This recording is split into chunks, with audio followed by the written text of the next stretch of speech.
Good morning, everyone. Welcome to day 2 of the FIT Virtual Educational Retreat. We hope everyone enjoyed the sessions yesterday. We have another great lineup of sessions this morning. A reminder for folks who have not been in attendance yesterday, there's a chat window next to your viewing area.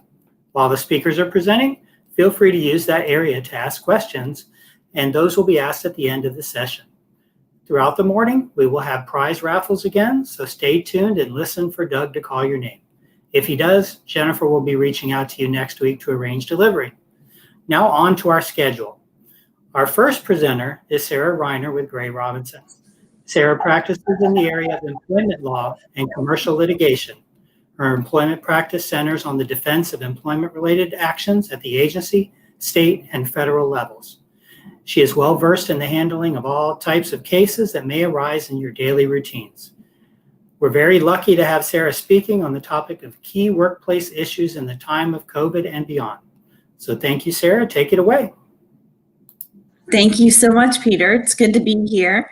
Thank you guys for allowing me to join you for your conference this year. I'm sorry it can't be in person, but hopefully that'll be next year.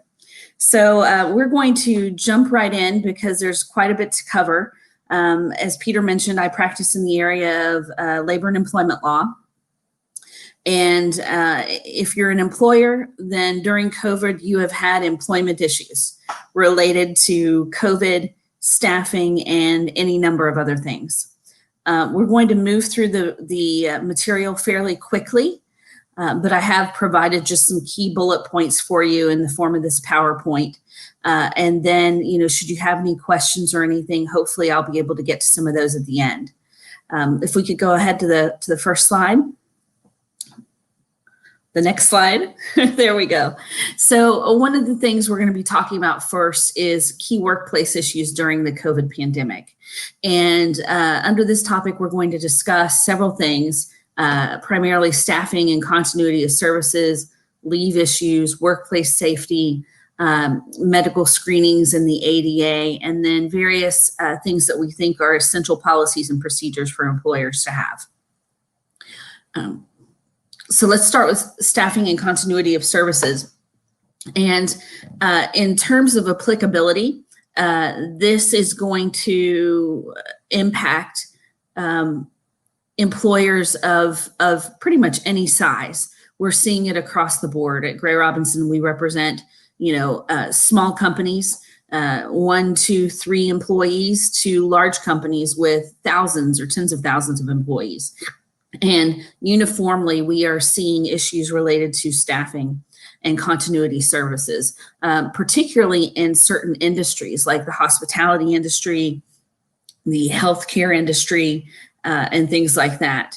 One of the things we have also seen is that employers are having to modify their recruitment and hiring policies and practices to make for quicker maneuverability and ability to hire to fill openings.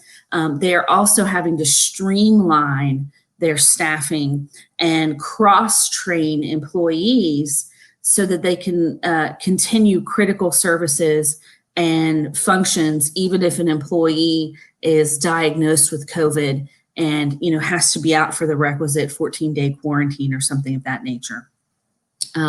One of the other things we are seeing an issue with in terms of COVID is voluntary workforce departures. And by that, I mean, strangely enough, employees actually coming into the employer and saying, I don't feel comfortable. I don't want to continue in this position because I'm afraid of exposure, and voluntarily resigning their position. We had one employer in the restaurant industry who actually had several employees come to them and say, I am afraid of public contact. I can also make more at this point on unemployment now that we have the federal credit. And so I want you to terminate me. Well, what some of those employees may not realize is that if you're asking an employer to terminate you and they have a position and a job that and work that is readily available for you, then you're still not going to be entitled to unemployment or reemployment, as we say in Florida, benefits. But that is something, strangely enough, that we are also seeing. Another area that has been impacted in terms of staffing and continuity is overtime. And employers are really having to analyze their budgets and their staffing to ensure that they don't incur overruns due to overtime. So when you have certain employees who are absent due to COVID testing or potential exposure, or because they are taking an extended leave due to childcare reasons or the unavailability of childcare, we find employers are incurring overtime expenses that they wouldn't typically incur because other employees on staff are having to pick up those hours in order to keep the business operations going. So that's also something that we've seen during COVID in terms of the staffing and continuity issues. If we could move to the next one, thanks. Employee leave issues, that is a big part of my daily interaction with employers, is addressing employee leave issues during this pandemic. The initial questions right after it started in the enactment of the Families First Coronavirus Response Act were, what's going on here? What is this new paid leave requirement that we all have? And that applies to employers who have 500 or fewer employees, and it provides that they are required to provide them with paid sick leave in the event of certain things occurring. So for instance, I'll just give a couple of examples. An employee is experiencing symptoms of COVID and wants to get tested. Then the employer has to provide them with paid leave up to 80 hours. An employee has been told to quarantine by a healthcare provider because of an exposure, or has been told to or is required to quarantine under a state or federal quarantine order. Those things would also entitle an employee to paid leave. So those were the initial questions. What's going on with this paid leave? How do we incorporate this into the leave policies that we may already have? Those were the initial questions that we were getting. Now we are primarily seeing questions, and some of you may have these, on the expanded family medical leave portion of the Families First Coronavirus Response Act. And what that portion of the act did was it expanded paid leave and provided 10 weeks of paid leave for the specific purpose of childcare. If your child's school or normal childcare business or childcare worker was unavailable due to reasons related to COVID. Now that's important. We have employees or employers who are now opening their doors and are asking their employees to come back to work, either in the workplace or on a full-time basis remotely, and in various different scenarios. And what we are seeing is that a lot of our employers are struggling or experiencing this back and forth tug with employees related to childcare issues. And the expanded family medical leave can play into that. Now, the key here is if a brick and mortar option is available, if your child's school has opened or the employee's child's school has opened, then the individual is no longer entitled to the expanded family medical leave under Families First with respect to that childcare provision. Now, if the school district has opened, but it has only opened online and there's no brick and mortar option, then they remain entitled to the expanded family medical leave. One of the questions we're getting all the time is, Sarah, we have an employer or we have an employee who is concerned about their son or daughter and does not want to place them back in brick and mortar school or brick and mortar childcare business. And unfortunately, for the employee, they don't really have the option of making that election with respect to this specific Expanded Family Medical Leave Act. Now, they can make that decision. For instance, I could keep my child out of a brick and mortar school. I'm just not going to be entitled to the paid leave if I do that. One of the other issues that we are looking at is the interaction when we're speaking with a client between the Families First Coronavirus Response Act and the leaves provided there and the employer leave policies.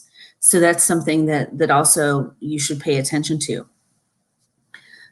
We're also receiving inquiries on how do we deal with vulnerable personnel. Vulnerable personnel, the individuals that the CDC considers to be most likely to have, a significant adverse action or adverse reaction to contracting the virus. How you handle staffing issues and leave issues with those particular personnel is a significant problem that employers are addressing. Most of the employers we deal with are, to the extent that they are able to, continuing to have those individuals work from home, if that's possible. In some cases, it's not possible, and they are providing unpaid leave if the employee does not want to return to the job. Sometimes it depends, of course, on the job. In the healthcare industry, it is largely all hands on deck with our healthcare providers. And so just because someone may be in one of those vulnerable categories, oftentimes they're still needed to fulfill their job duties because they just don't have substitutes to fill in for them. So this is one of the other issues that we are facing in various industries, and our employers are facing in various industries. Again, I've talked about the fact that these are kind of, to some degree, can be industry specific. So you're going to see more issues, I think, in terms of healthcare, hospitality, restaurants and hotels, places where you have considerable contact with the public or with individuals who may have contracted COVID. There we are seeing a lot more staffing and continuity issues, a lot more leave issues. We are actually seeing in some cases an uptick in hiring because of the staffing issues. We are also getting a lot of questions regarding the ADA and FMLA and the interaction of those laws with respect to COVID. Now, one of the questions I get with respect to the ADA is, if my employee has COVID, are they disabled under the Americans with Disabilities Act? No, not necessarily. We start with the premise that that's not going to be a disability in and of itself under the ADA. However, an employee inquiry can't stop there. So for instance, let's take an example. Joe Smith contracts COVID, and he is maybe one of those people who's in a vulnerable category. And as a result of contracting COVID, he has developed significant issues with respect to his lungs and pulmonary issues. And those issues could impact him to an extent that he would be considered disabled under the ADA. So in some cases, you may still need to do that ADA inquiry when an employee asks for an accommodation upon returning from an illness, from an illness or contracting COVID. So that is really going to be examined on an individual case-by-case basis. One of the other things I would remind you is that you need to look at the interaction of the Family Medical Leave Act and then also the ADA together. So the Family Medical Leave Act provides employees with typically unpaid leave of up to 12 weeks for certain serious healthcare issues that are personal to them, or to care for, a spouse or a loved one, as defined by the Act. Now, one of the questions I get often is, between expanded family medical leave for childcare and COVID testing, this particular employee has exhausted all of their family medical leave. And keep in mind that this expanded family medical leave for childcare purposes, it's not in addition to the normal 12 weeks of unpaid leave. If they use 8 weeks of expanded family medical leave, then that is 8 weeks taken from that total 12 weeks. So they don't still have 12 weeks later on when they return to work if something else happens. So we're getting questions on, once an employee runs out of their Family Medical Leave Act leave, can we just require they come back to work, even if they're still ill, even if they do have some other sort of serious illness or injury? And I'm not necessarily saying COVID. The answer to that is possibly no, because you also need to take the next step and engage in that ADA interactive process. And that is looking at whether or not the employee may be entitled to additional leave as a form of accommodation under the ADA if whatever medical issue they have would render them disabled under the ADA. Now, I've mentioned this a few times. Keep in mind that your Family Medical Leave Act is going to apply to employers with 50 or more employees, typically. Now, the expanded Family Medical Leave Act for childcare purposes applies to employers with 500 or fewer. So even if you have 2 employees and would not typically be covered by the Family Medical Leave Act, you are covered for purposes of this expanded family medical leave for childcare. With respect to the ADA, that law covers private employers with 15 or more employees. And so that's really the number you need to remember when you're thinking about the Americans with Disabilities Act. Go ahead and move to the next slide. So let's talk a little bit here about workplace safety. This is absolutely a huge issue during COVID. And we are going to start by looking at certain issues of liability. So employers need to be thinking about, companies need to be thinking about liability issues with respect to employees, partners, and members of the public. So what are these three components? What does that really look like? So employees, that involves making sure that you have a safe workplace and work environment for your employees.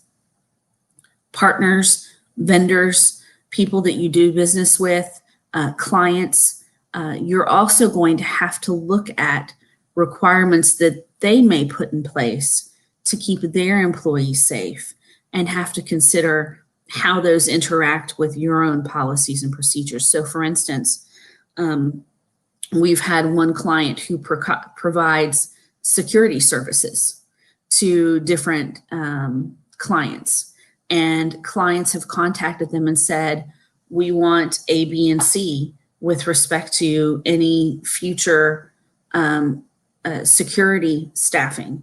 And some of the things that they've requested are full-time set staff, so they don't want different people rotating in and out.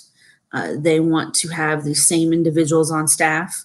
They want those individuals to undergo the same types of medical testing that their own employees are going through, or even greater medical testing than their own employees are going through.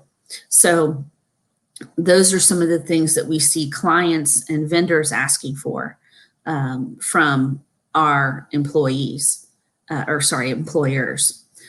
Employees, one of the big things we're doing with them to help protect them is we're putting specific safety policies and practices in place with our client employers. And by that, I mean, you're looking at a safety plan, and I'll talk about this in a bit more detail later, that addresses both on-site and in office safety precautions, and then also off location or on location at different work site precautions that may be necessary for client locations, or in the construction industry, a specific work site, handling of equipment, sanitization of equipment, and various different things like that. We're also looking at employee health monitoring issues. Now, I'm sure a lot of you have concerns about medical testing with respect to your employees, and rightly so, because generally under the ADA, medical testing is only allowed in very, very limited circumstances. And even taking the temperature of an employee is considered medical testing under the ADA. Now, during a pandemic, some of those prohibitions are set aside. So during a pandemic, because you're really dealing with critical safety issues with respect to your workforce, certain testing is allowed that wouldn't normally be allowed. And some of that is, in fact, medical testing in the form of temperature taking, and also requiring employees to be tested for COVID.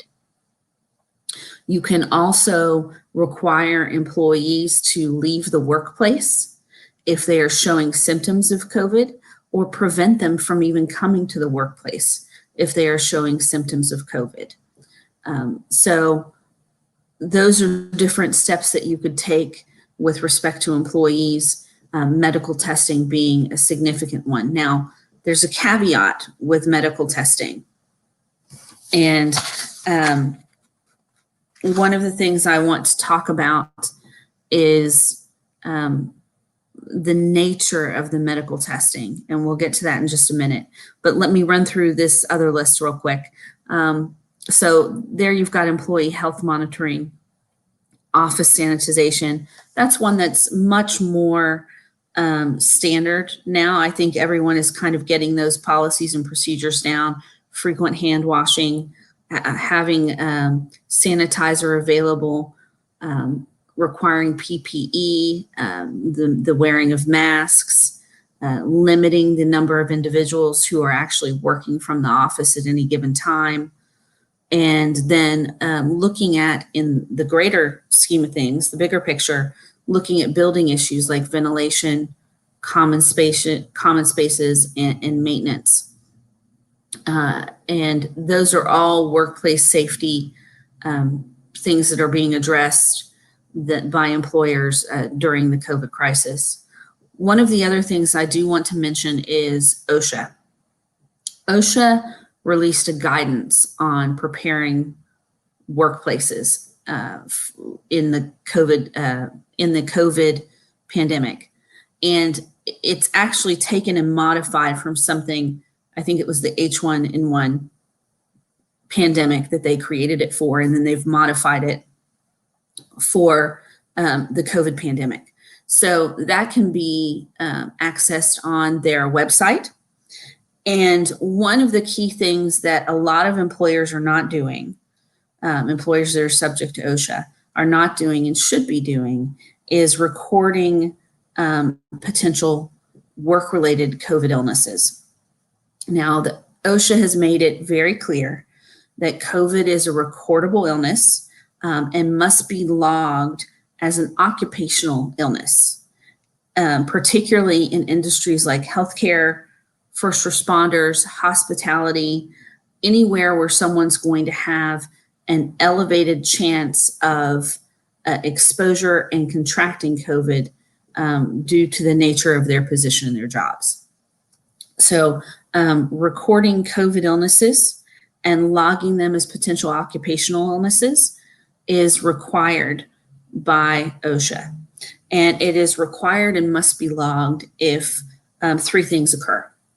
So number one, if the confirmed case, or if the case of COVID is confirmed in accordance with CDC guidelines, if the work, if it's work related as defined by the regulations, and again, that's largely going to be dependent upon the industry.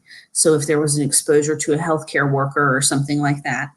And then if the case involves one or more of the general recording criteria, such as the employee had to be away from the workplace. The illness necessitated that they quarantine or couldn't attend work. And that's just one example. And you can look at the regulations and OSHA guidance for that material as well, for those issues as well. Or you can also reach out to us if you have further questions on that. The next slide. There we go. So we're going to delve a little bit more here into the medical screenings and the ADA. So you need to look at both federal and state law. Federal law, you're really looking at the ADA. Some states have their own equivalent to the ADA that actually provide heightened requirements for employers and restrictions on employers regarding medical testing.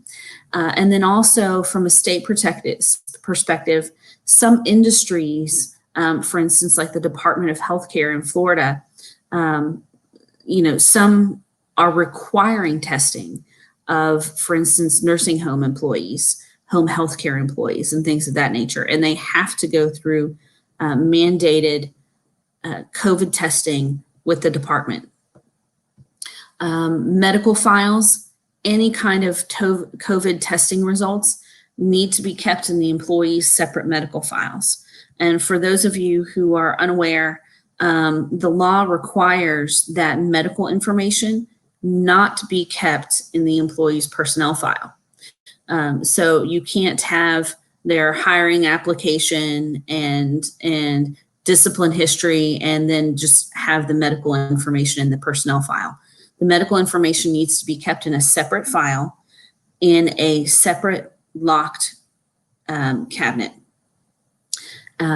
Screening questions. You'll see a lot of employers doing screening questions now for their employees.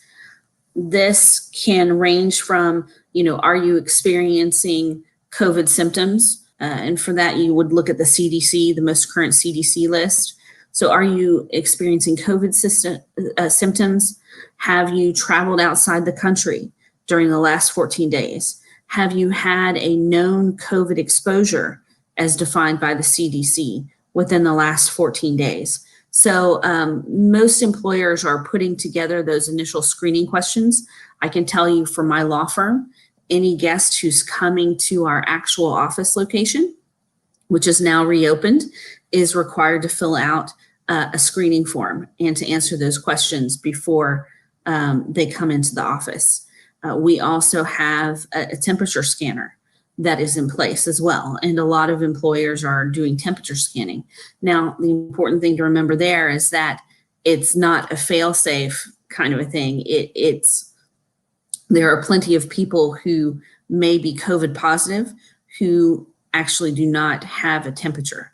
So, that is a caution. Don't think that just because someone's clear that they're absolutely, COVID negative. You still need to take those other precautions like frequent hand washing, wearing your PPE and your face masks. Now I want to talk a little bit more about the COVID testing, which I mentioned just a moment or two ago. And this is important because, the ADA, again, prohibits certain medical screenings. And although it allows for COVID testing now, it doesn't allow for all forms of COVID testing. It has to be a reliable test for active COVID infection. So a lot of you may have heard about antibody tests. Antibody tests are not a form of COVID testing that is allowed under the ADA. Why? Because the CDC has indicated that antibody testing is not accurate and not reliable for purposes of determining whether or not someone has an active COVID-19 infection. So, can an employer ask an employee to go get an antibody test? No, because that would not be a permitted medical test under the ADA. Can an employer ask an employee to go get a test for active COVID infection? So for instance, at one of the drive-ups where they do the swabs and they send, that, yes, you can. Or through department testing, for instance, in the healthcare industry and that kind of a thing. It has to be a reliable form of testing for it to be okay under the ADA. One of the other things that we are seeing is a problem with respect to return to work documentation. Typically, you can require, if an employee tests positive or they've been out, that they provide you with a clean bill of health, so to speak, by providing you with a return to work form from their physician. But a lot of physicians are trying to limit their paperwork because they've got too many other things on their plate. And so you're going to have to rely on less traditional forms of documentation with respect to your return to work documentation. Instead of being, a specific letter on physician letterhead or something like that, it may come in the form of an email. It may come on a stamped pad saying, clear to return to work, or they may not be able to get one at all. And then you're going to have to look at, okay, how long have they been quarantined? Have they been quarantined at least to 14 days? And based on their position, excuse me, based on their position, do I feel like it's acceptable to let them return to work now after that quarantine? Next slide. Okay. Essential policies and procedures. Office safety is a huge concern. That's no surprise to anyone watching, I'm sure. So one of the things that we are doing frequently now is putting together safety plans for our employers. And that's important for a couple of reasons now. Not only to give employees specific guidance regarding the employer's expectations related to safety policies for COVID, but also to assure the employees that the employer is taking their safety seriously, to comply with OSHA requirements, and then also from a public perspective and a marketing perspective. And we'll get into that more in a moment or two. But what does your safety plan, or what should it really look like? Well, it should address the reporting of symptoms.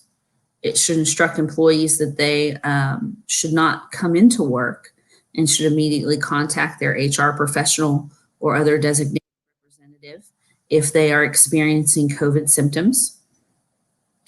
It should tell them what to do in the event they start to experience symptoms while they are already at work.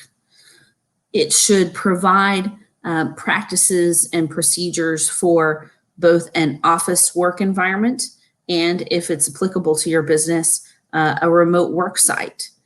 It should talk about what PPE is required, for instance, wearing masks, gloves, anything like that, hand washing, equipment cleaning, and sanitization procedures. It should also restrict the movement and number of employees that are in a specific area at any given point in time. So if you or your client has a business, or the insured has a business where they have hundreds of employees, and so they typically have a cafeteria opened, they may want to close the cafeteria or designate specific lunch areas and stations and limit the number of people that can be in the cafeteria at a specific point in time.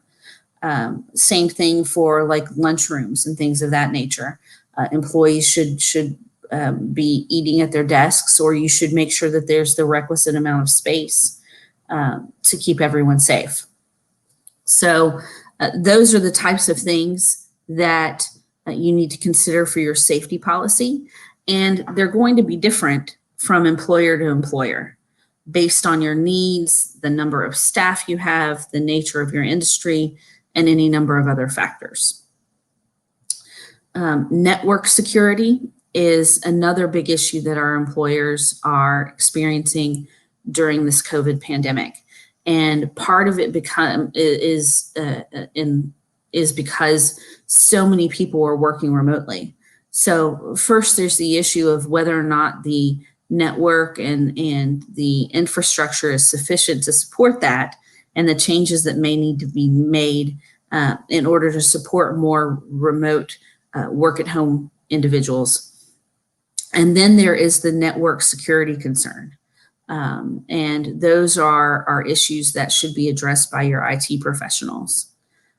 Teleworking, work from home is prevalent now, whereas it used to be an all hands on deck. We want to see your face in the office. We want that interaction. Now, in large part, workforces are working remotely if they have the ability to do so. Now, of course, there are some circumstances where that's just not possible, but in large part, we've seen a huge uptick in teleworking. Paid leave and unpaid leave. Employers are being required to be very flexible with respect to their leave policies. One thing that it's important to note here is whatever you decide to do, you need to do it uniformly. You need to treat all employees the same, because if you start allowing individual supervisors and managers to make decisions on an individual by individual basis regarding whether one person gets leave and another person does not, then you run into the potential of a discrimination claim, or someone saying, all of the females were allowed leave and none of the male employees were allowed leave, or all of the older employees were allowed leave and none of the younger employees were allowed leave. All of the employees who had children were allowed leave for certain specific issues and none of the others were allowed leave. So you need to look at protected classifications for employees, race, gender, all of those different things, and then factor that into how you manage your leave procedures. Attendance and tardiness, productivity issues, those are something else that we are seeing based on the huge expansion of teleworking. So employers are struggling with how they track the productivity of their employees when they are online and actually working, when they are just logged in but not necessarily working, what's going on in the background of the home while the employee is supposed to be doing their job and performing their job duties. And then employee monitoring. Now that so many people are teleworking, how do you handle employee monitoring that used to be done on a person-by-person basis? You know, you could look around the corner and see what Bob was doing or what Susie was doing. So that's another thing that employers are struggling with. One of the things I want to point out right before we leave this is timekeeping. And timekeeping is critical. We have a lot of employers now who are allowing non-exempt employees to work from home. It is absolutely critical that those non-exempt employees, so employees who are entitled to overtime for hours worked in excess of 40 hours per week, it is absolutely critical that those employees still be required to record all hours worked. And that is where tracking employee work time is very important, particularly with the teleworking workforce. So just because Janie signed on at 8 a.m. to her computer, unless she literally is not capable of doing anything for her job until she signs on, you can't really use that as your clock, so to speak. Janie could have been reviewing documents at her desk before she actually logged into her computer. So she could have started at 7:30 in the morning. It's important for employers to take those things into account when they are looking at hours worked for employees so that they don't incur liability with respect to potential wage claims for minimum wage or overtime violations. So that's something that's very important. Now, the next area we're going to talk about here is key workplace issues post-COVID. And I see I've got a couple of questions here, and I will try and address those in just a moment once we get through the rest of this.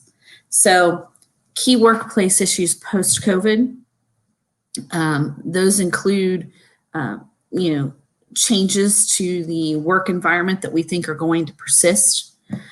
They're going to continue, it's going to continue to require employers to make adjustments to workplace safety processes. There's going to be renewed focus on mental health and healthcare. And then I think we're already seeing the demands for transparency that have accompanied COVID. So looking first at this pandemic-related changes that we think are going to persist, teleworking. Number one on the list, we already see it happening. Employees who have now become accustomed to working from home don't want to go back to the office. And employees or potential employees and candidates who are out looking for jobs are looking for jobs that will allow them to telework. Don't expect this to change, because now that employers have been forced to allow teleworking, they're seeing and employees are seeing that it can be done.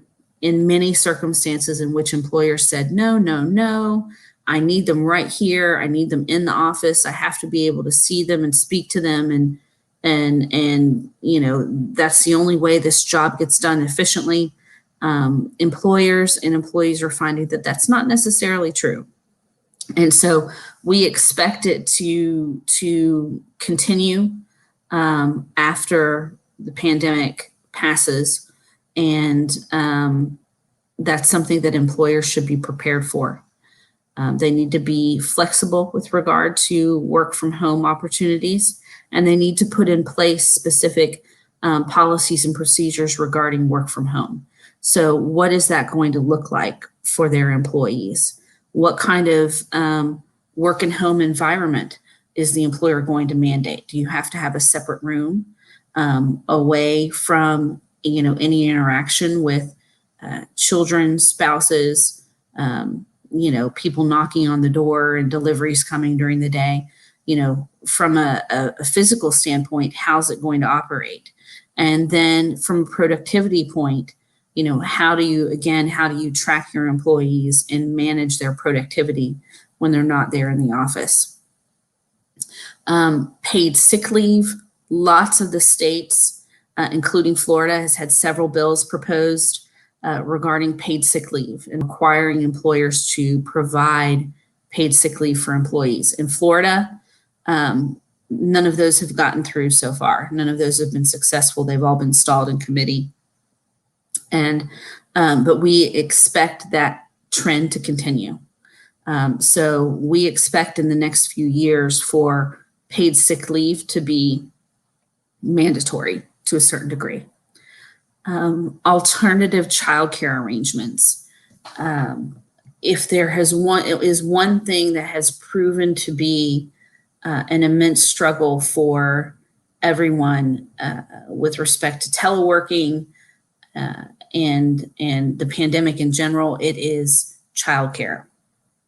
And so we expect employers to begin looking at alternative childcare arrangements as well. And we have already seen some who are looking at contracting with different, setting up childcare within their offices or contracting with different childcare providers to help with childcare expenses and issues and to make their workforce more comfortable in terms of returning to the office. So that is one thing we expect to continue as well. We expect employers to pursue alternative childcare arrangements. One of the things that has been a significant concern is social contact and the office culture and how the office culture is changing as a result of the pandemic. And we find that employers are required to be creative in terms of how they maintain relationships with their employees and build the team structure that's so common to an office work environment when people are actually in the office. How do you build that kind of rapport between people when they're not coming in and seeing each other on a daily basis? And so social contact and the modern office layout and office culture is something that we think employers are also going to be taking a significant look at. And we anticipate that a lot of that may be more open concept from a structural standpoint than they have been in the past. Once we get back to work and people are more comfortable, we think they're going to crave, we think they already crave that social interaction. And so we think employers will be looking at that carefully as well. Next slide. Okay, so technology is another issue. Video conferencing. Some employers are setting up dedicated studio space, which is something that they haven't been done. Video submissions for bids and marketing pitches. We're seeing some of that as well. Security, and again, I touched on this briefly before, the need for improved internet access and networking and security. We're also looking at how the employer conducts training and then also education in general. And we think there's going to be a lot more online training as opposed to let's set up lunch and have a group meeting. And, everyone will have the seminar. And again, like the PowerPoint, we think there's going to be a lot more online training with employers. We think that relaxed dress codes are going to be here to stay for a lot of employers, particularly those who move to kind of a more work from home structure than they had in the past. And one of the reasons we see employers doing that is because there's an ability to realize certain cost savings when you're looking at a smaller blueprint in terms of office space. And so we think employers will be looking at that as well moving forward. Again, productivity monitoring, we already talked about that. And then business continuity planning. And this ties into the staffing issues that we discussed earlier during the presentation. And what happens when one of your key individuals with a key work function is out with COVID or for any other reason? There are a lot of employers out there who don't really have solid continuity plans in terms of not only their managerial structure, but also just their critical duties that employees handle on a day-to-day basis. And so we think there's going to be a much more focused look at that for employers. They're going to be going to their vendors and resources for suggestions on things like that. And then they're going to be cross-training employees so that they can juggle different tasks if someone needs to be absent or is out for any reason. So adjustments to the workplace safety processes. Some of the things that we're going to see there, again, it's not just exit signage and fire drills at this point. I know we've all done our share, tromping up and down staircases, I'm sure, but plans are really going to be multifaceted and forward-looking. They're going to address both, as I said before, customers and clients, employees and vendors and suppliers. They're going to look at how do we keep each of those categories of individuals safe when we are interacting with them to provide our business services. So there's also going to be a focus on logistics and corporate maneuverability.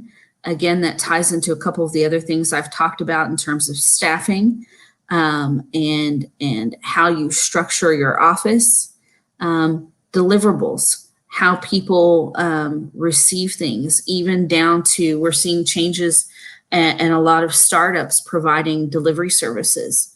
We're seeing it in the restaurant and hospitality industry. We're seeing it in the logistics industry itself. We're seeing startups to compete with FedEx and UPS and other businesses like that. So that's going to be another thing that we're seeing in the future.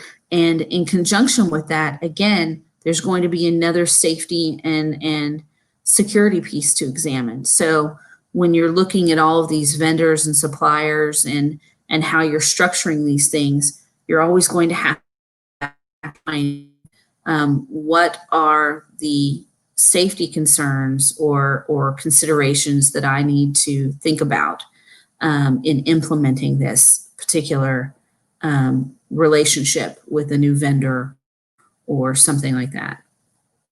So the other two little bullet points here I think are fairly self-explanatory, and those are the focus on equipment and training with respect to safety.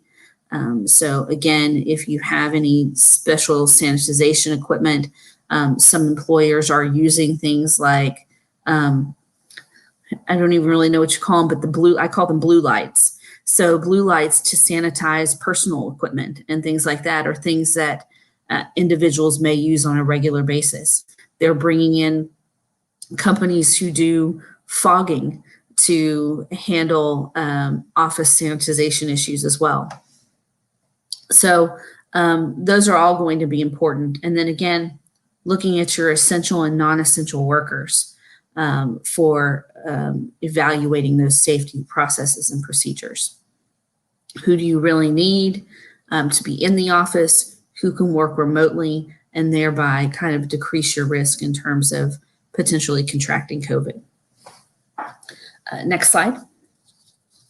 So health and healthcare. One of the big things that we are seeing is that COVID and the isolation that it has necessitated has had a significant impact on the workforce. And not only in terms of physical health, but also mental health. And that is something that employers are also going to have to concern themselves with, making sure that their workforce has suitable access to mental health care as well as physical health care. Their policies with respect to healthcare policies, be it through a Cigna or a one of your standard healthcare, be it on the open market. Those are all going to be, employers are going to be looking at the mental health component of what those plans offer moving forward. And we think that that will be a change to a change in their practices, because it hasn't been as big a concern in the past. Medical testing, GINA, privacy issues, those are all going to continue to be a concern. COVID has been this blip in terms of employees being, I guess you could say, more amenable to medical testing, particularly if it's going to keep them safe in the workplace. But once we are through, I say that hesitantly, through the pandemic, and are, at least, we expect those privacy issues, the medical testing, the GINA, and the privacy issues to be reevaluated again. And we expect to see a lot more pushback on some of those things from employees. And it's important to keep in mind, employers, keep in mind that all of those laws are still in effect and must still be complied with. With respect to things like the ADA and medical testing, there may be some leeway because of the pandemic, but employers still need to abide by all of those laws. And then employers being seen as a safety net, again, we expect that to continue. It's the easiest way for the government to deliver on benefits and services. And so we expect employers to bear more of that burden as we move forward, rightly or wrongly. But that's something that employers should consider as well when they're planning their when they're planning their budgets and looking at things like paid leave and things of that nature. Go ahead, next slide.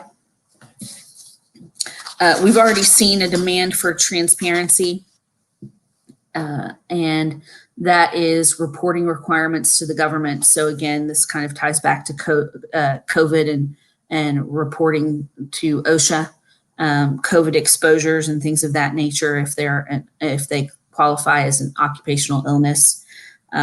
We're seeing demand for information on any significant outbreaks. We are seeing news with Amazon and major manufacturers and companies. So the media is still very much involved in monitoring COVID and providing that information to the public. The transparency of your COVID response as a business and on an industry basis is going to be very, very important. And this is something I touched on briefly before, but to wrap up on this point, corporate marketing of preparedness. And what do I mean by that? We've already seen this in commercials online and on television. And I think you know what I'm talking about, the We Care commercials. This is how we're protecting our employees. This is how we're protecting the public. These are the different things that we're doing to make sure you're okay and to carry on our business. And that's why you should buy from us. So we are already seeing a spin on the safety issues from a marketing perspective. And that's something that companies should also keep in mind. You know, it's happening for a reason, and it's happening because safety is at the forefront of everyone's mind during the pandemic. And so is going to look at not only the practical aspect of first and foremost, we want to keep people safe, but they're also going to be looking at the the public impact and the industry impact and the impact to their bottom line in terms of how they respond to COVID or how they are perceived to respond to COVID. And so that's what we're talking about when we talk about our demand for transparency and then corporate marketing. So I think I just have like 1 or 2 minutes here. I think there was a couple of questions, and one was, what if the child care center is open? So this is talking about expanded family medical leave. I think, what if the child care center is open, but there's not space for the employee's child to attend the brick and mortar? That is a tougher question. Are they entitled to the family medical leave? Possibly. But it depends on whether or not there are other comparable facilities that would be available. So again, that's something you'd have to look at on a case-by-case basis to be on the safe side. And because the paid leave still counts against your regular FMLA leave entitlement, if you want to be on the safe side, I would say go ahead and provide the leave. It may not be available if there are reasonable alternatives. And then the clause that states healthcare organizations did not have to offer this to employees. That is a long and involved question that I don't think we have time for right now, but I can circle back around with that individual later on. I'm happy to do that. Healthcare organizations kind of have their own little bucket because of exposure issues and everything. And then the 2/3 pay question, does that apply with expanded leave to childcare? Yes, that's only at 2/3 pay. So those are the ones I see here in my comments. And I think I've been joined for some additional questions.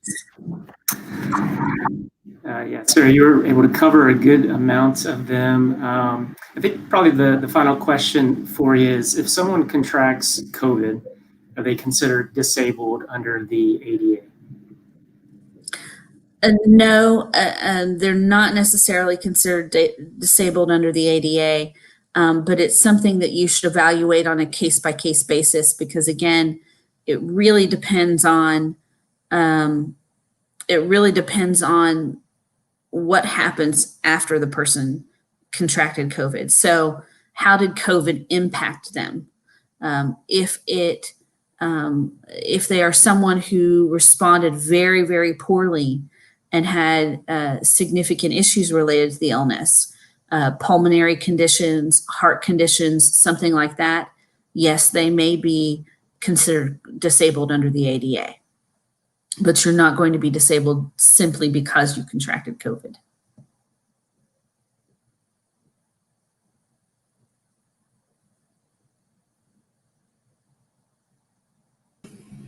Oh. Hey, welcome. Kind of handed off to me, and I'm good to go. This is our money man, and I guarantee you one thing. I was thinking of all the conventions that we've had and meetings. This is the best I've ever felt on a Friday morning. And I'm sure Jim Weeks and Joanella and Shane will all attest to that, as well as others that might have been there.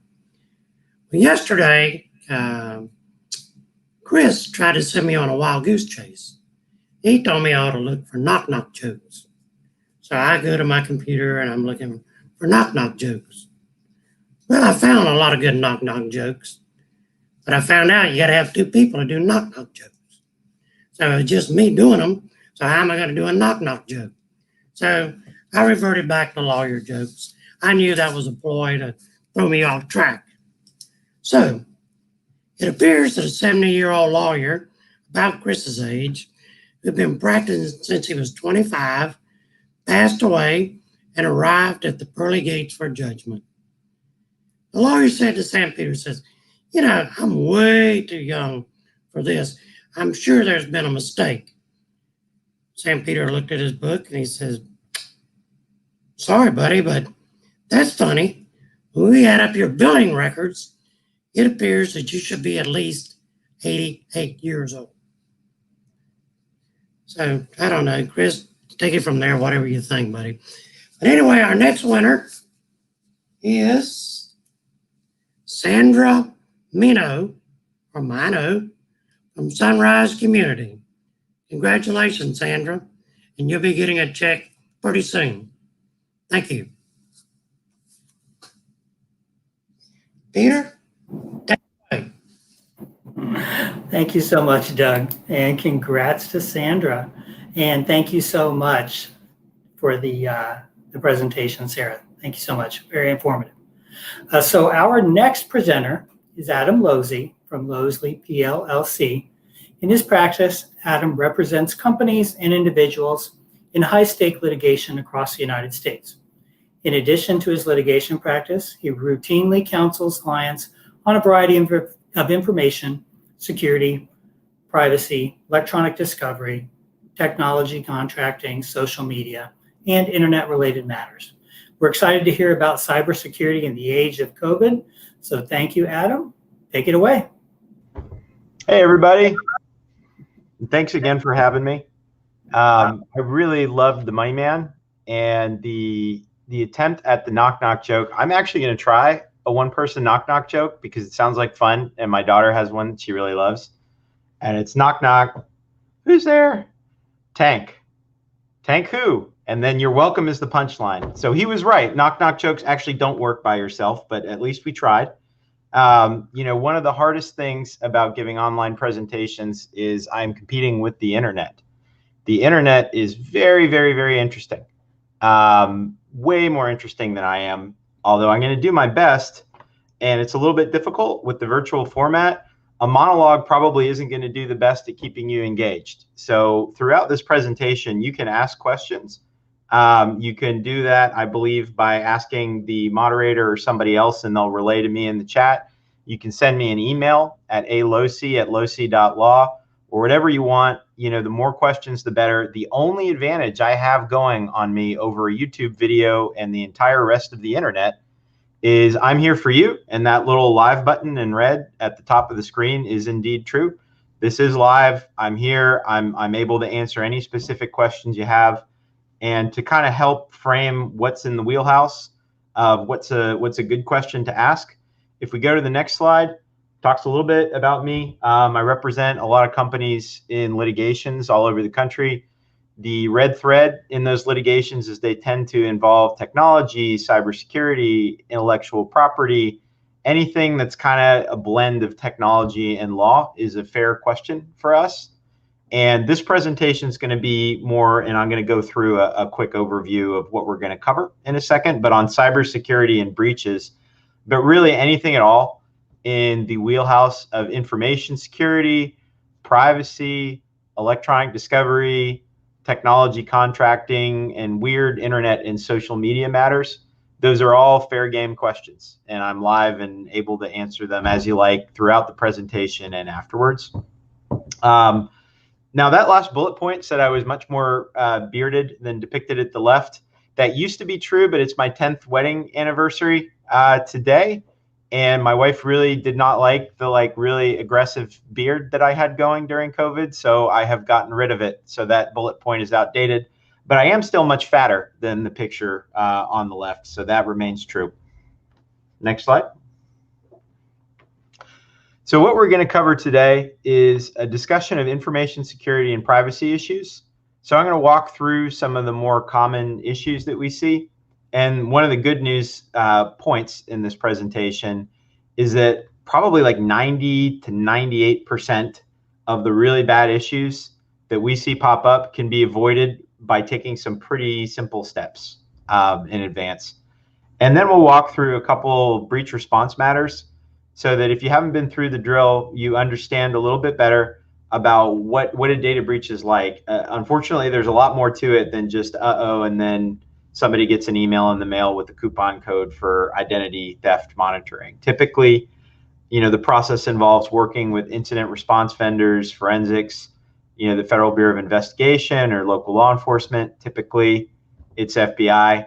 Notification So there's all kinds of weird overlapping and sometimes inconsistent notification requirements across this country and also internationally. Then eventual after the breach issues, a lot of times you'll see litigation and other remediation issues pop up. And then finally, some issues unique to the social service industry sector, which my understanding is where all of you are in. And so we're not going to cover any actual matters handled by the firm or discuss any pending litigation. And I think every lawyer pretty much has to say this as part of a presentation, but everything I'm talking about here are just my opinions and my analysis. They're not necessarily the opinions or analysis of any of our clients or of our firm. So, we may take positions in litigations, and we may have clients that have different opinions and different analyses, and that doesn't make them any more or less valid just because I've said something here, one way or the other during this presentation. So please, again, I'm here. It's live. Ask questions if they're not related to a pending case. They are all very much welcome. And again, you can do so through the moderator or through sending me an email at Losey, A-L-O-S-E-Y, at Losey, L-O-S-E-Y, .law. All right, let's get into it. So, common issues and solutions. Business email compromise is probably the #1 data breach related issue that we see. Probably I hear about or one happens about every day.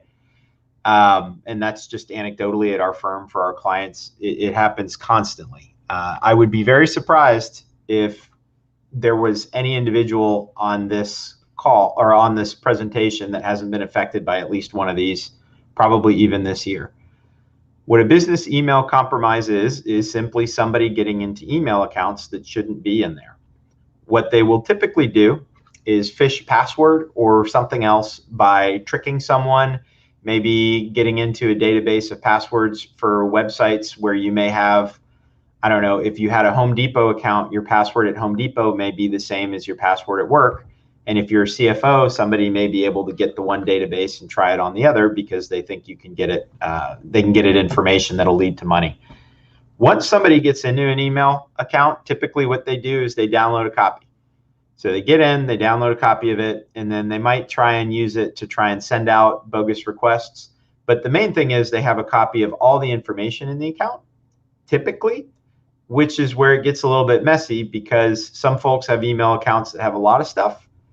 Good email hygiene, a little bit like flossing. Not everybody goes through their email every year to delete old things, sort, segregate. So, if you have a 10-year-old inbox with 1 million people's information in it and somebody downloads a copy of it, it's a very difficult situation to deal with. A multi-factor is your friend on preventing business email compromise. The short version is if you just have a username and password protecting an email account, somebody's going to get into it. It's highly unlikely that just with the username and password, you're going to be able to keep an account secure for a wide variety of reasons. On an individual level, maybe if you have like a very long alphanumeric prefix that you change a lot.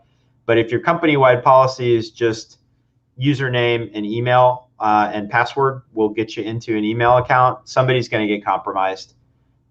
Multi-factor is the best way to try and prevent that.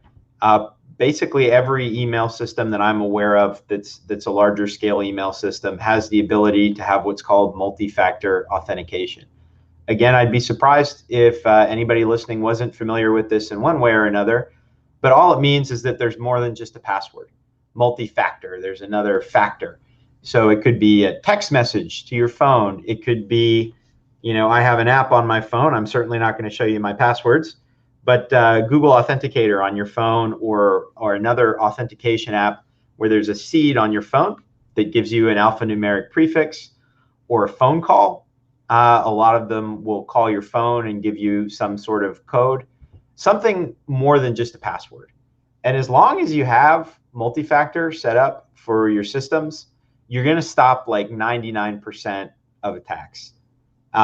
Just for the record, the phone-based one, the Google Authenticator or whatever local authenticator is a little bit more secure than a text message. or another phone-based one. The reason being, particularly for high-profile folks, and we've had a couple of these, someone can go into a telecom carrier, impersonate you, and get a copy of your SIM card. It happens. It's called SIM jacking. You can Google it. And SIM jacking would only allow somebody to pierce multi-factor if it was set up as a text message for your phone, or a phone call to your phone, or something else based on your phone number. If it's based on the actual app on the phone itself, the seed is on your phone. So somebody would need your phone, or would need the little token or key plus the password to get into your account.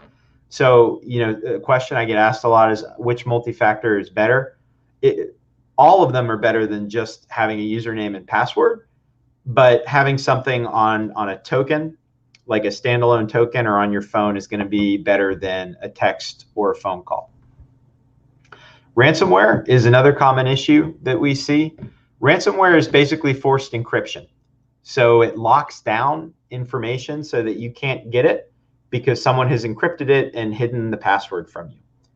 Ransomware is an interesting thing, and I used to talk about this a lot, and I never saw any government entities writing about it, but in the past week or so, some of them have been saying what I have been saying, and that it can be illegal to pay ransomware. A lot of ransomware comes out of really, really bad people.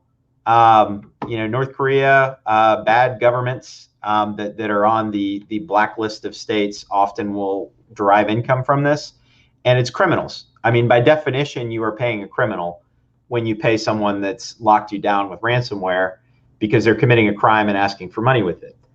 The laws in this country don't allow you necessarily to give money to, ISIS or North Korea or some of these very bad folks that use these criminal activities to raise money. So, our advice typically to clients in a ransomware situation is we would always involve the FBI when we had something like that in the situations that we deal with, which are more B2B. And we normally would advise clients not to pay ransomware, because of the legal liability associated with, paying potentially ISIS or North Korea or somebody else like that.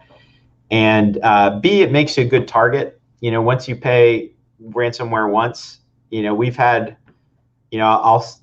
obviously I'm not going to name any clients, but I do recall one client that came to us, on their 4th ransomware incident. And, they paid it before, and of course they kept getting hammered because they were a good payer. On the other hand, you may have a hospital system locked down where, if you don't pay $5,000 to unlock something, a bunch of people are going to die, in that kind of situation, that's a tougher call.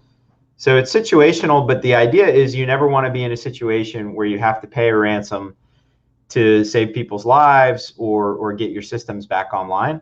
And good backups are the way around ransomware. You plan for it, you run tabletops, you assume that you're going to have systems hit by ransomware at some point.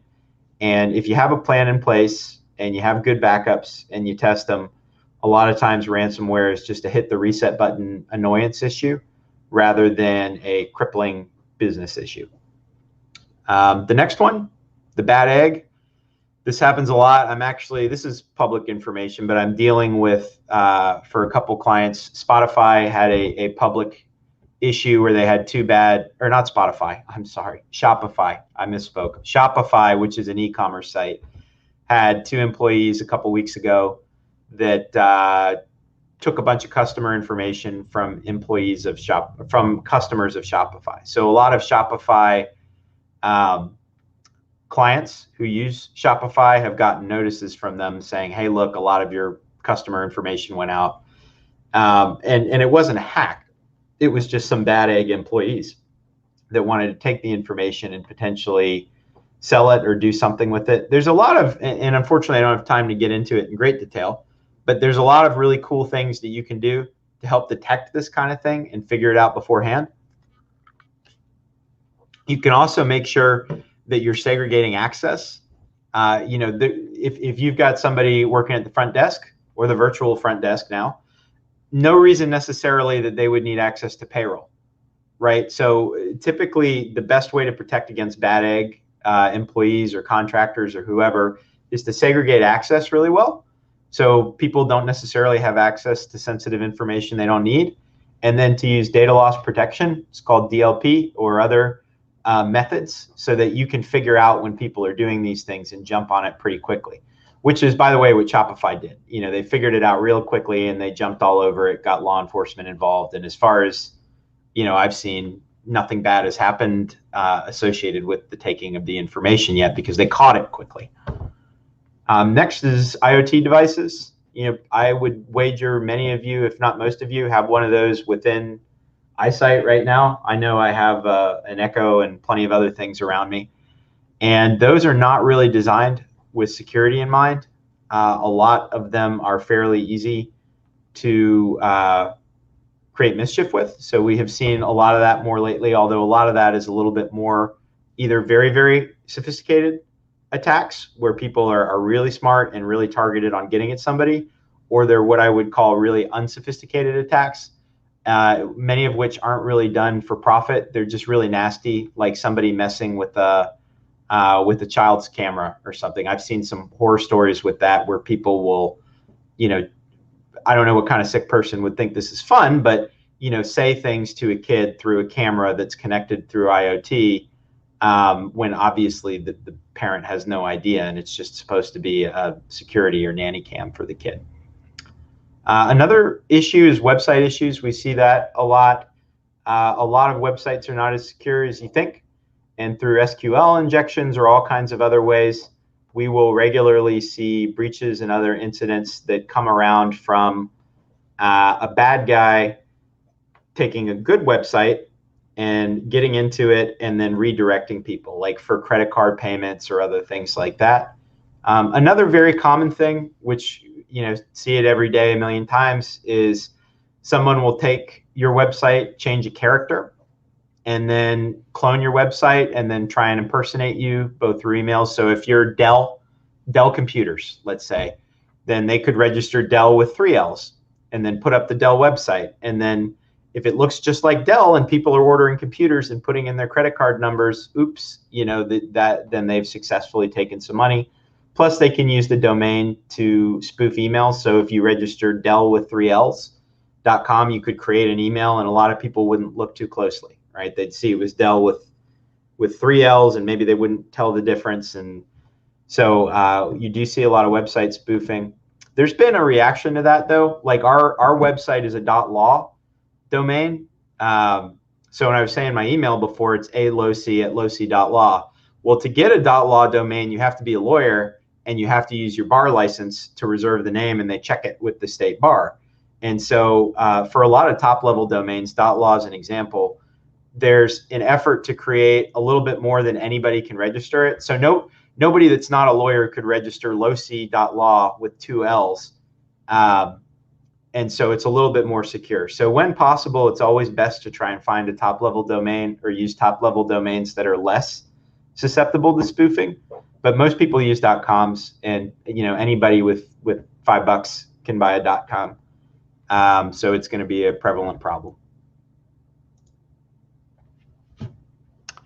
Faxes. And last thing on website issues, a lot of ADA website litigation. The very short version is there's kind of a split in authority on this, but most websites, and again, some websites do not need to be, but there is an argument that most websites need to be compliant with the ADA, meaning somebody with the screen reader can look at them and read them. And so sometimes you see security issues interplay with ADA litigation, which is a very popular litigatory sport right now. Faxes. This used to be more of an issue. Actually pretty rare to see businesses using faxes nowadays, except for in healthcare, where it's still used a little bit just because of habit. And then also a lot of countries like Afghanistan, in a lot of countries that don't really have good infrastructure. In a lot of international contexts, you'll see fax being used more because there'll be a country that doesn't really have a good internet connection. I expect that to go away with Starlink and a lot of the satellite-related internet that's going to be readily available in the next decade or so. But you still see some faxes, and a very common breach situation is somebody presses the wrong button. You know, they're trying to send a 555, 5555, and they press 555, 5556, and a medical record goes out. Those are typically pretty easy to deal with, but they still count in some situations as a breach because you're sending out a record to somebody and you don't know who it is. Messy desks are also a big issue. It's old-fashioned, but it's still a problem, particularly in finance and healthcare. You know, if somebody leaves, it's funny, people still do this, and it boggles my mind. You know, they leave their password on their desk or something else like that, or, you know, a list of customer credit card information or something like that. On paper, you'll see a robbery or a burglary and the information will get stolen, and that's a data breach. That's actually the fact pattern in a lot of the bigger cases on data breaches. They involve messy desks, unlocked computers, and then a burglary. The funny thing about it is I don't really think a lot of these burglars are after the information. They're really just after the computer and you know, a quick cash from a smash and grab. But the consequences are really big. You know, there's a big case here in Florida, I believe it was AvMed, where somebody stole 2 laptops, and those laptops happen to have the information of lots and lots of people on them. And that created a huge amount of litigation, probably cost the company millions of dollars in litigation and other fees. But really, did the people taking it really want the personal information? They probably just wanted the laptops. Vendors. So vendors are often the weak link in the armor. You know, not to pick on Target or Home Depot at all, but, you know, those are pretty well-known data breaches, and those came in through third parties. You know, Target, it was, I think, their HVAC, their air conditioning vendor, that was the attack vector into the organization. So you can be as hardened and as bulletproof as you want with multi-factor and everything else, but if you give a vendor access to your systems and then they're weak, then they'll just get in through your vendor. You know, a big part of our practice on some of the compliance engagements in particular is data mapping. And if you've never been through it with your organization, it's kind of enlightening because you figure out where all the data is kept. And for most companies, you know, you've got 50 plus vendors from Amazon Web Services, Google, Microsoft, Cisco. I won't get into the super long laundry list, all the banks. You're going to have a lot of vendors that have taps into your data. And there are certain requirements in keeping an eye on them and making sure that, you know, even law firms are actually very, very typically, particularly in an IP perspective, when people are looking to get a leg up on the competition by figuring out what they're doing from maybe a patent prosecution or other perspective. If you have a weak link that has a tap into your data, that's a very, very common attack vector. So those are really the big, most obvious attacks that we see. And the solutions to them, again, starting from the top: business email compromise, multi-factor is your friend. If you don't have it on, you should turn it on, and turn it on as soon as you can. Ransomware, good backups and practice. Best way to prevent it. Well, not even to prevent it. All these things eventually are going to hit a company of any size, but ransomware is easily recoverable if you have good backups and you know what you're doing and you have a plan. The bad egg employee, segregate access and have DLP or other processes in place. IoT devices are a little bit more situational. It really depends on the devices, but you just need to think about security when you have them in an ecosystem. Website issues is just to pay attention to security, watch them, and multi-factor for website access. I've been surprised to see a lot of companies that are pretty well locked down, but their website isn't. And so if the website has a bare user pass to get in, somebody will probably get into it. Faxes, where possible, don't use faxes. And if you have to use faxes, then, you know, have some kind of process to make sure people press the right button. Messy desks, you can take a tip from a lot of banks. Banks are very good about this, by the way. I have to say, financial institutions, people's money and people's health, those are the two things people tend to care about more than anything else. And those are the two types of data that this country has had heavily regulated through HIPAA, through Gramm-Leach-Bliley. So typically folks in healthcare and finance are really used to having heavy data security because there's additional federal law requiring them to keep it secure. And they will regularly at any major bank, you know, have regular sweeps. And if there's stuff on your desk, they leave a little red card, you know, and you get in trouble, you got to go talk to the manager. But for messy desks, it's something that a manager needs to make sure doesn't really happen. You should always assume at any time somebody's going to break into your office and steal things. So if there's important documents that you need to keep in paper, then lock them up. But in most cases, you don't want to have a lot of paper anyway if you can avoid it. Most information is born, lives, and dies in electronic form, and the paper copy is really only something that you would do as a convenience, with some exceptions. So as the world goes paperless, this has been less of a problem. Vendors, you got to vet your vendors. So that's okay. You can go to the next one. There's a cooler picture on the next slide anyway. For the vendors, all it is you have to vet it. Not to get too much into the litigation part of it, but in litigation with the vendor, a big issue is often, what did you do to vet your vendor? If the answer is nothing, it's a little bit difficult of a battle, particularly in some jurisdictions that have some requirements that you do vet your vendors.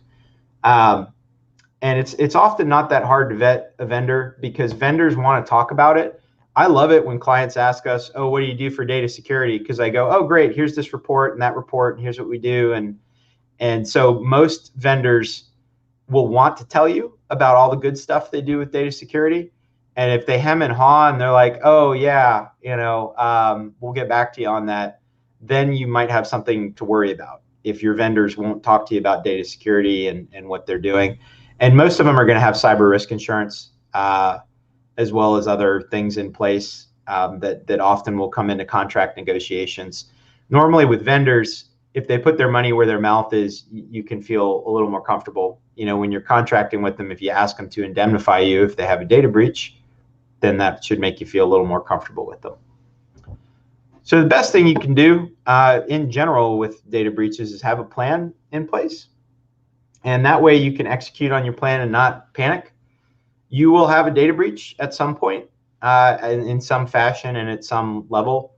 Every business will. It's just too prevalent. Every business of any size that's around long enough. So like anything else where it's going to happen at some point with a very reasonable certainty, you should have a plan in place to deal with it. And that way, when there's a data breach, you just execute on the plan rather than panic. I'd say our engagements are about 50-50, give or take. Half of our data breach matters. It's something where the business hasn't really thought about it, doesn't really have a plan in place. And, they're kind of scrambling to figure out what to do. About the other half, they have what's called a written information security policy, which is a WISP, and an incident response policy, which are the acronyms up there. Those acronyms come from Massachusetts law, which requires you, if you have information from a Massachusetts resident, to have these documents in place. But basically what they are is the written information security policy governs what you do to keep your information secure, vetting your vendors, having multi-factor, things like that. The incident response policy is more of a break glass in case of emergency guide. So it'll have a phone tree with pre-selected players ready to go with phone and email. So okay, here's the IT person that's going to seal the breach. Here's the lawyer that's going to quarterback it. Here's the PR firm if you need that. Some larger companies will typically engage a crisis PR firm for this kind of thing. Credit monitoring, and where appropriate, your insurer. Insurers, if you have cyber risk, obviously want prompt notice of the claim. And the insurers will often direct a lot of the process, and they'll have a panel of providers. So particularly if you have cyber risk insurance, you would want to make sure that okay, well, I have this provider, here's my retainage or deductible, here's the people I can use with that policy. And keep a paper copy. This is a fun tip. There was a ransomware attack in San Francisco like 4 years ago now. And they had a good plan in place, but my understanding is the ransomware attack locked it down. So if you have a great plan and all this, and it's all locked down and you can't get to it, then that's a problem. So, normally a one-pager, just in case there's some issue on who to call at least, is a good thing to have. You can't always pull up a file. So remember the words of Helmuth von Moltke, the elder, no battle plan survives first contact with the enemy. Same with the breach. You can have a beautiful written information security policy and a beautiful incident response policy, and something really crazy can happen and kind of throw it all out the window. So what happens when a typical breach occurs. So I'll go into a brief overview and drill into the details. Boils down into there's an uh-oh moment or a call. Surprisingly, that doesn't come as quick as you think. Most times the uh-oh moment comes a little bit later, typically at least a week after there's actually been a breach, unless there's a lot of money taken. I'll give you an example. We had one where, they got about $7.5 million from someone, and about $1.5 million we were able to get back. But the other money went out so far back that there was little that we could do because it seemed legitimate. A lot of money, by the way, if you act very quickly within 72 hours and it's not going to China, Russia, or some other countries, you can pull money back. There's things Secret Service and FBI and others can do with fraud transactions, but you have to act very, very fast. If money goes out and it's been a month, it's very, very difficult to get it back. So you've got the uh-oh moment in the call, the incident response, which is largely sealing the breach, working with forensic people, working with FBI or law enforcement, if it's international law enforcement, then notification and a response center, and then the inevitable ex post facto analysis where everybody looks at everything you've done and they try and find ways to poke holes in it. Regulators, courts, plaintiffs, lawyers, whoever you want to pick. Next up. So the uh-oh moment, the source will vary. Often it's internal. Somebody realizes they make a mistake. A comptroller realizes they just emailed out all the payroll information to some random person on accident. So a lot of it is self-reporting and internal. A lot of it's also audit. Typically when you see an audit, you find stuff, and a lot of companies will have IT auditors or vendors come in for other reasons, like M&A due diligence or just a routine data security audit, and they'll find something. A lot of times those things have been going on for a very long time, like not uncommon. You'll have an auditor come in and they'll find out, uh-oh, there have been bad guys in the system for 3 years. So white knight kind of folks, which are the good hackers. A lot of times you'll get a random email from somebody, or through a bug bounty program, someone will say, hey, look, I'm not a bad guy, but I just want to let you know, it looks like your stuff is out there. You might want to be aware. The government will sometimes come knocking at your door. The FBI or another agency may say, hey, look, it looks like you got a problem. We're finding some of your information out there. Or bad guys. Sometimes the bad guys will tell you, we have your information and we want money to keep it secret, or something else like that. There's very different issues with each. The main thing at the uh-oh moment is you got to be really quick and you got to be clever in figuring out, is it really an issue or is it a false alarm? And is there anything that we can do very quickly to address it? A good example I give was, we had one a couple years ago where there was a file cabinet with paper in it. And in going paperless, this company had digitized a lot of this information, and this was information of very, very, very high net worth people that are very into privacy, and also have at least 5 million and up in assets that somebody could try and steal. And that file cabinet was given to Goodwill with all of these people's financial information and really stuff that would have been really, really bad. And within 24 hours, we started to talk about notification, and then we kind of thought, well, wait a minute. It went to Goodwill. What Goodwill? Can we get somebody with petty cash out to Goodwill, like right now, like on this call, get somebody driving out to Goodwill with money to buy it back? And they were able to buy it back same day. They didn't even try and get it back. They just said, hey, I'm going to buy that.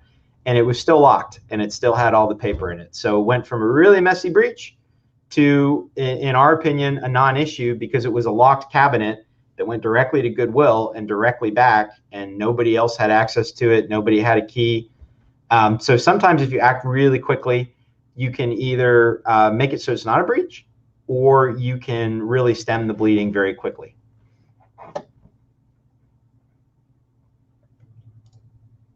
Ostriching normally ends really badly. The really messiest ones I've seen, and the biggest penalties levied and careers ruined and people fired, is when people do this, when they just kind of stick their head in the sand where you know you have a problem. And what I like to tell clients too is this is a really natural human thing to want to do. And you shouldn't feel bad or guilty to want to do this, because a data breach is very difficult to deal with. It involves dealing with regulators, a lot of hassle, a lot of time, and a lot of money.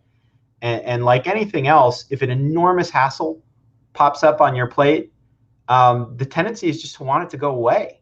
You know, the natural human tendency, and I think it's okay to embrace that this is what you feel, is just you want to stick your head in the sand and you're like, oh God, I don't want to deal with this. Can we just, you know, block the bad access going forward and ignore this? The problem is you can't do that. And if you do that, what normally happens is it comes out later, because normally when you see a little something, you maybe don't realize that there might be a little more there. People are doing something with something. So the worst cases I've seen are when you have an issue and you have somebody that ostriches. Almost always the person that makes that decision is fired and sued, fired or sued, or both. And so you just need to be really, really careful before you decide to ostrich, although you should recognize that it's a natural human tendency to want to do that. You just don't want to do it because it doesn't end well most times. So the preliminary incident response, what's that like? Well, the toothpaste is out of the tube at that point, and acting quickly can make a world of difference. So you have the internal people, you have forensics, which are IT professionals that come in and try and help. You have your insurer, which typically, you know, if you have cyber risk insurance, is going to want to be not only informed, but is going to be a part of that process. You've got regulators, both state level, and every state has a law on data breach notification. And a lot of them, you have to write letters to the AG or the appropriate police department if there's been a data breach involving even one person. Law enforcement's involvement, it really depends. You know, I've had issues where there have been $6-7 million taken and it didn't really merit a lot of law enforcement attention, but then I've had smaller issues that they've really latched onto. So generally with law enforcement, if they don't tell you about the breach, you tell them, and their level of interest depends on a lot of things. Then public relations, sometimes you get external PR firms, sometimes you don't. That's client preference. There's different issues with each, there's different priorities with each, and there's a lot of ticking clocks. There's different deadlines for different state and federal laws. We'll get into more on notification on the next slide. So we have a patchwork of laws that change monthly, if not weekly, as to notification in different states. And the problem is a lot of companies have information from a lot of people from a lot of different states, and the state law applies associated with the person. So if you have data from people from 50 states, you got to worry about 50 state laws, and those are changing every month. So size matters, particularly over 500 people. Typically, if it affects over 500 people, you need to make media notification. Credit monitoring and identity protection services are often optional, but more and more states are requiring it in certain types of data breaches. Insurer preferences and panels are often the key. You know, different insurers will have different requirements associated with who or what you can use, and you want to know that. You want to know that before you have a breach. Then you need to typically notify individuals, law enforcement agencies, and regulators. The choreography is really tough on timing because there's a quick clock, and it's not uncommon. You know, I won't hear about something till 20 days after it happens. You have a 30-day notification deadline. You need to do a lot of things before you notify. And also, state regulators get really angry at you if you don't notify everybody at the same time. So, you know, you may have 30 to 50 regulators you're notifying on the same morning as you're sending out something later in the day to however many people are affected. So the choreography tends to be really complicated and difficult. Hopefully one day we're going to have some federal law that will clean up a little bit of the patchwork of a mess with a lot of different state laws and regulations, but I wouldn't hold my breath. Scripting and setting up call centers is more difficult than you think. You normally have to set up a toll-free number where people can call in, ask questions, and other things like that. And obviously, you don't just set up a toll-free number and tell people, here, go at it. You have to set up a script, and you have to train, and you have to do other things.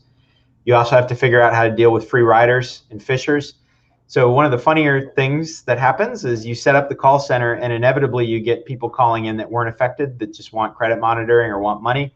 And inevitably, you also get bad guys calling in trying to trick the call centers into giving them information.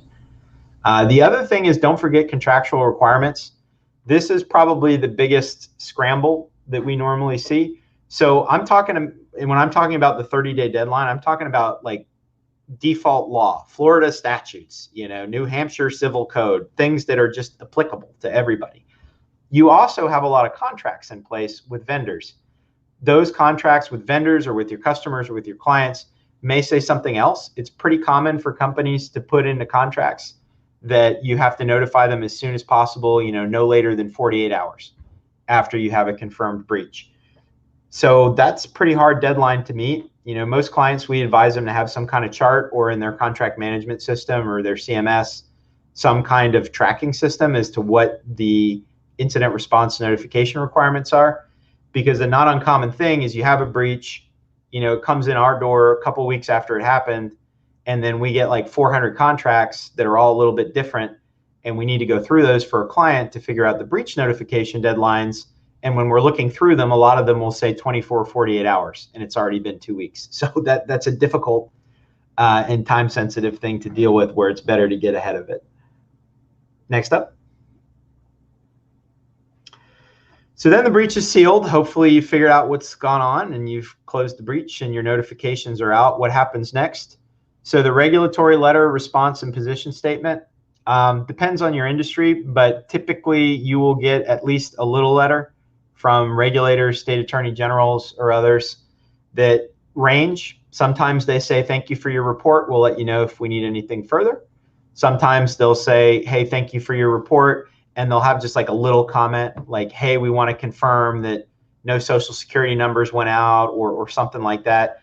And then sometimes it's a little more hefty, particularly in healthcare or finance, which probably won't affect most of you. But, it's here are 37 questions. We want to know answers to these within 30 days. And if we don't have them, then you're going to get a civil investigative subpoena or something else like that. Best to think about that beforehand. Most of the major breaches that we have, we know what kind of regulatory letter that they're going to get, and we start drafting the response and figuring that out beforehand. Employee discipline is tough. That's one of the tougher, more human issues to deal with the data breach. Interviews are normal. Normally when you have a breach, particularly email compromise, you need to interview the person right away because you need to know what did they have in their email account. A lot of times they'll tell you, oh yeah, I had a notes file that had all the bank account passwords and all this and all that. So you need to talk to people quickly. But it's hard to figure out what to do. I mean, this is a tough problem, but normally you do need to fire people that can't keep information safe. And this is happening less and less, but a common issue we'd see is there's somebody that's a good employee, but they just can't, they can't figure out when someone is trying to trick them. And, they'll get hit multiple times with information security incidents.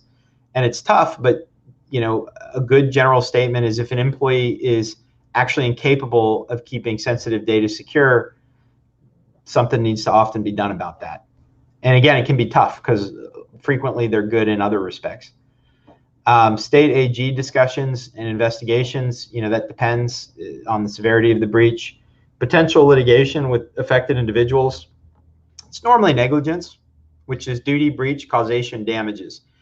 Argument is you have a duty to keep the data safe. You failed by not having multi-factor or whatever. There was a breach, and then you caused damages because they got their information. It's actually really hard for plaintiffs now, which is good for us because we're on the defense side on these.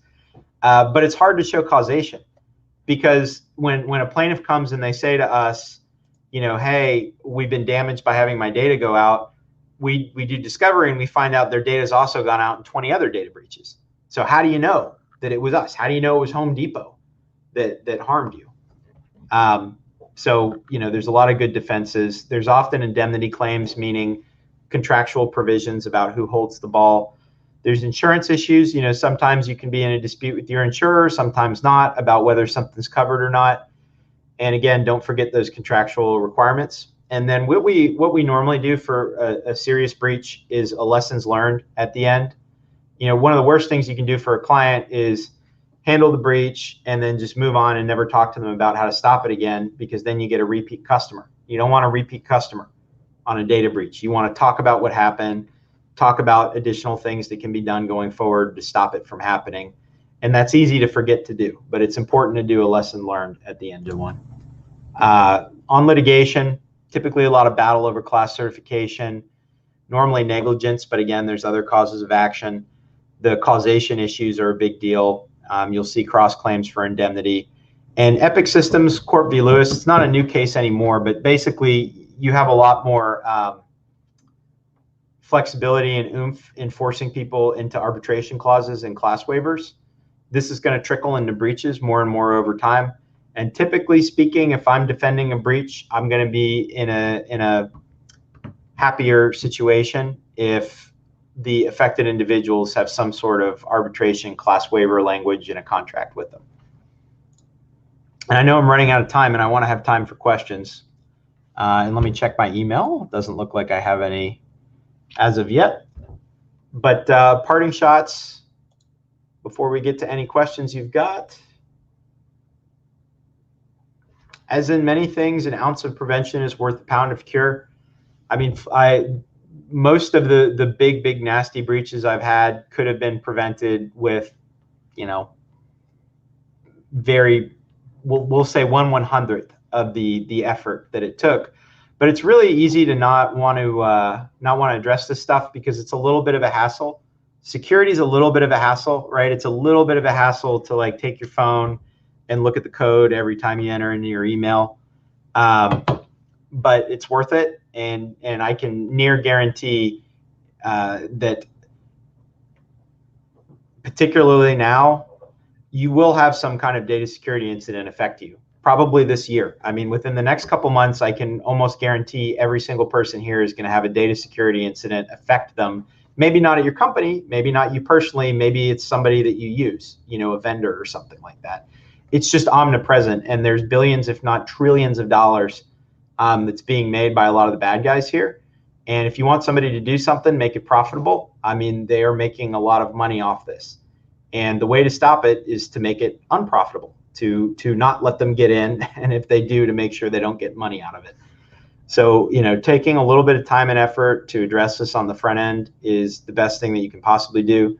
Tabletops are worth it. You know, you should have a pretend breach. You know, I'm here in Orlando. I live not so far from the Pulse nightclub, and one of my neighbors and good friends, it was the head of emergency medicine for that hospital. And not long before everybody, you know, that happened and they brought everybody into the hospital, they had done a tabletop, essentially. They had done a practice mass casualty event. My understanding is not a single person from that shooting that made it to the hospital alive died. I mean, they did a tremendous job. And that was attributed to the fact that they had practiced just before for something just like that. It's the same in every context that I know of, from emergency medicine to cybersecurity to handling an insurance claim. If you practice something and you walk through it, you're almost always going to do a better job, both because you're going to be used to some of it, and also in practicing, you're going to figure out things. You know, every time I've run a breach tabletop, there have been things that have maybe gone wrong or haven't gone as smooth as the client would have liked during the tabletop, and that lets you learn. You know, for example, frequent if you have a big breach for it to dominate somebody's time and effort, but nobody really has as part of their job description, unless they're a CISO, hey, I'm going to manage the breach and I'm going to do all that. So a lot of it is figuring out who internally bears what burdens. Next thing is there should be consequences, but it can be draconian to penalize people without training or warning. You know, again, handling employees that are unable to keep data secure or give out a password can be a really difficult issue.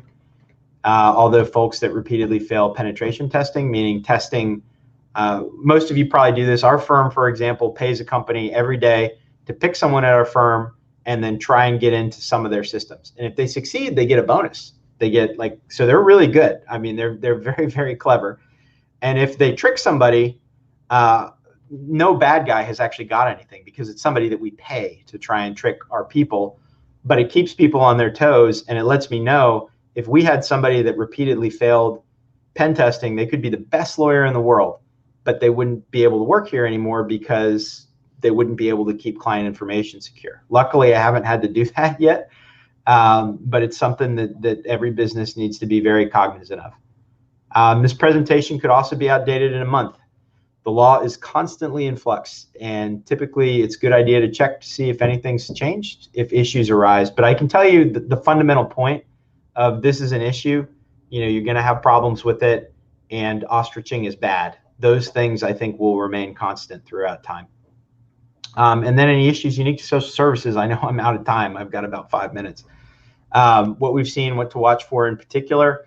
In your industry sector, the thing I see most, which is pretty common, is more going after CFOs, comptrollers, anybody that has access to money, and then just trying to drain bank accounts or do other things by tricking people. Again, that's nothing new. It's nothing fancy. It's just something to watch for. And hopefully you all have some questions. I'm going to pause for a second, check the private chat, and then also check my email to see if I've got any. Hi again, FIT members. Justin Wiley back with questions from the audience. So Adam, the first question that we have for you is, what is the most common cause of a breach? Sure, it's somebody's password either being given out, I would say, by some spoofing email, or somebody using repeat passwords. It's kind of hard to tell sometimes. Often we don't know how a bad guy got in. We just know a bad guy got in. But people will often use the same passwords for multiple accounts. It's very, very, very common. And so, you may like, let's say, woodworking. That's your hobby. And you find this website like woodworking.net or whatever. And, you create a username and password. And it may look like a legitimate site. It may even have like materials on woodworking. But really, it's a bad guy that is Googling everybody's name. And he's like, oh, that's Adam Losey in Orlando. He runs that law firm. Here's his password. Let me just try it on his email. And then boom, they're in. It can be that simple. I see another question. Do you recommend agencies keep a list of staff password to agency-owned equipment and site access passwords? I probably wouldn't if you have admin control, unless you had that locked down really well. And it depends on the equipment. Like for a lot of equipment and a lot of things, nobody really has the password other than the individual, and the admin can reset it, keeping a minimum level of access. If you've got like hard devices, like, I don't know, like an actual, well, this is a Kindle, but if you had a device that had device level passwords, then of course you have to keep, some kind of list of that password. But the key is, multi-factor works in a lot of ways. So if you're going to have a master list of passwords, have that in itself encrypted by a password and kept somewhere where there's multiple layers of access control. I generally don't love, if you can avoid it, big lists of access credentials, because a lot of like otherwise small breaches that you'll see become very big breaches, because the bad guy goes, oh yeah, I got this email account and now I got the spreadsheet and it's got all the passwords to all these IoT devices all over Florida for this agency. And now I can go on all these cameras and have fun. So whenever you can get a big list, not existent, like social security numbers is another thing. I've seen clients that collect socials and they don't really have a good reason to have them. And if you don't have a good reason to have something that's sensitive, best not to have it. Good email hygiene helps a lot too. Us personally, we don't really keep emails after 2 years unless we have to, for some particular reason. So, if somebody, God forbid, got into my workplace email account, and good luck to them, there's a lot of things to stop them. They wouldn't have anything going back more than 2 years. And my personal email account probably has 3 or 4 emails in it. And I've had that account for like 10 years. I just don't keep stuff unless I need it. And if I need it, I would keep it somewhere else. Another good tip is I have an email account that's my password reset email account that has nothing in it and is only used for logins for websites. So, if somebody compromises your primary email account and you're using it also as your username login, for various websites, then they're going to get a lot of things at once, right? They'll get your emails, they'll get this, they'll get that. And it's good to have a standalone email account that you don't use for correspondence. The only thing that you use it for is for username, password, for logins for different sites. If there was a best way to protect from a breach, a single thing that you can do, what would that be? Skepticism. A lot of the stuff like multi-factor and the other things, these are very easy, simple things to do that most people do or will be doing, or you'll have a breach and then you'll do it afterwards. The thing that is not going away is just people tend to be pretty trusting, pretty nice. And I think that's great, but you need to be really, really skeptical of anything that you receive online from anybody. And the problem is, like, 364 days of the year, you may be fine. But the one day of the year that, you just found out, you got COVID, you're trying to get a brief out, you got a 3-year-old that's screaming, and you get an email from your comptroller yelling at you to send out some wire, and it's an hour before, Hanukkah or Christmas Eve, that's when they really get people. Like, and this has been, I've talked to CEOs of publicly traded companies that have made $10 million, mistakes, and people that when this happens, they say, I can't believe I did this. Like, now that I'm looking at it and I see what I did or what I told somebody to do, I'm ashamed that I did it, but they just hit me at the wrong time. And you got to realize these are really pretty awful people that are criminals that are smart. They're not dumb. It's not like kids sitting in the basement doing this. These are people that go into office buildings every day, dressed well like you, with the flag of North Korea in the background, and their job is to sit at that desk with their coffee from 8 to 5 and figure out how to trick you and get money. They're not dumb. And so you have to be very, very skeptical of anything that you come across and anybody asking you for any information. And even includes talking on the phone with people, so skepticism is probably the best thing that and frankly, this is just me personally, but maybe it's because I'm a lawyer. I think skepticism is a healthy trait to have just from a living your life perspective. I agree with you there. So the last question that we have is, what law or laws apply to a breach? Good question. And the answer is the law associated with any individual affected by the breach, as well as any jurisdiction. So this is often an issue with GDPR in Europe, where Europe would probably tell you that if you have data from a European, GDPR and European law might apply. That's a debatable point from my perspective. And then, if you have information from a Canadian law may apply. So one of the big problems with this is it's typically every state, and it's often a lot of other countries too. And many of the laws conflict with each other, like directly conflict with each other in what you have to do, which can create some challenges to when you have a big breach. You're always going to have some compliance risk. You just have to do your best to mitigate it.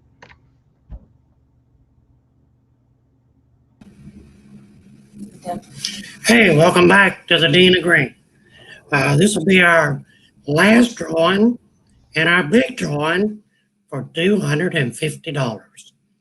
But before I do that, I got to give you 2 Sumter County euphemisms. The first being, and you just kind of got to check yourself a little bit.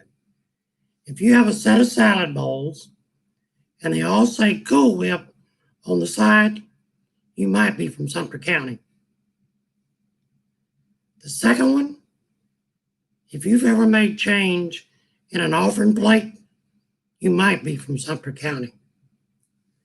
Our $250 winner is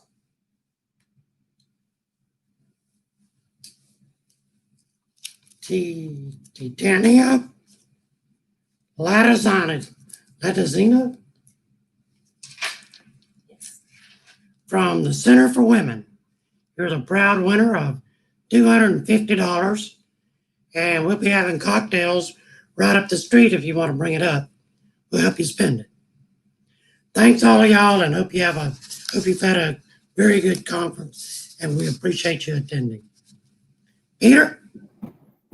Yes, thank you, Doug. Thank you so much. And congrats to the winners. So that wraps up our 2020 FIT Virtual Educational Retreat. Thank you again to all the presenters, Joe, Shane, Chris, Robert, Sarah, and Adam. Special thank you to all of the MPIS staff for making this run so smoothly. we'll be sending out an email to all the attendees with a link to rewatch these sessions at your leisure. So look out for that next week. We look forward to seeing all of you next year, hopefully in person. So thank you again, and you have a great weekend.